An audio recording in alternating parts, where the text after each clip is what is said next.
আরজি করের আর্থিক দুর্নীতি মামলার তদন্তে উঠে আসা নির্ভরযোগ্য নথি পেতে সন্দীপ ঘোষকে নিম্ন আদালতে আবেদন করতে বলল কলকাতা হাইকোর্ট। মঙ্গলবার বিচারপতি জয়মাল্য বাগচি এবং বিচারপতি গৌরাঙ্গ কান্তের ডিভিশন বেঞ্চ জানায়, আগামী 24 ফেব্রুয়ারির মধ্যে ওই সংক্রান্ত নথি চেয়ে অভিযুক্তরা আবেদন করতে পারবেন।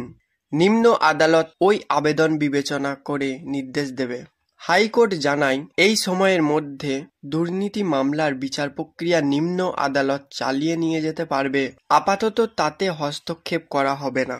আরজি কর দুর্নীতি মামলায় সিবিআইয়ের নথি পেতে সন্দীপ ঘোষ সহ 5 অভিযুক্ত হাইকোর্টের দ্বারস্থ হয়েছিলেন।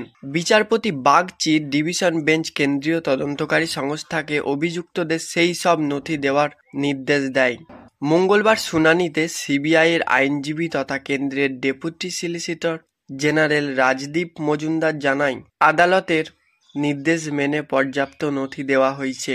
বিরোধিতা করে সন্দীপের আইনজীবী সব্যসাচী বন্দ্যোপাধ্যায়ের সওয়াল, সব নথি হাতে পাননি তারা, শুধুমাত্র তদন্তসূত্র সংক্রান্ত নথি দেওয়া হয়েছে। পাল্টা সিবিআইয়ের আইনজীবী জানান, তদন্ত চলছে।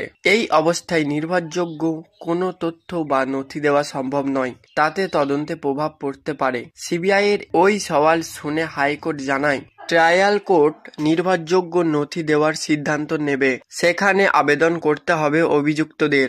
আরজি করে আর্থিক অনিয়মের অভিযোগ প্রকাশ্যে আনেন হাসপাতালের প্রাক্তন অতিরিক্ত সুপার আক্তার আলী। তিনি এই ঘটনায় ইডি এবং সিবিআইকে দিয়ে তদন্ত করাতে চেয়ে কলকাতা হাইকোর্টের দ্বারস্থ হয়েছিলেন। প্রাক্তন ডেপুটি সুপারের অভিযোগ, বিভিন্ন সময়ে চিকিৎসা সরঞ্জাম কেনার নামে টেন্ডার দুর্নীতি হয়েছিল আরজি করে। হাসপাতালের প্রাক্তন অধ্যক্ষ সন্দীপের বিরুদ্ধে অভিযোগ, তিনিই ঘনিষ্ঠদের টেন্ডার পাইয়ে দিয়েছিলেন।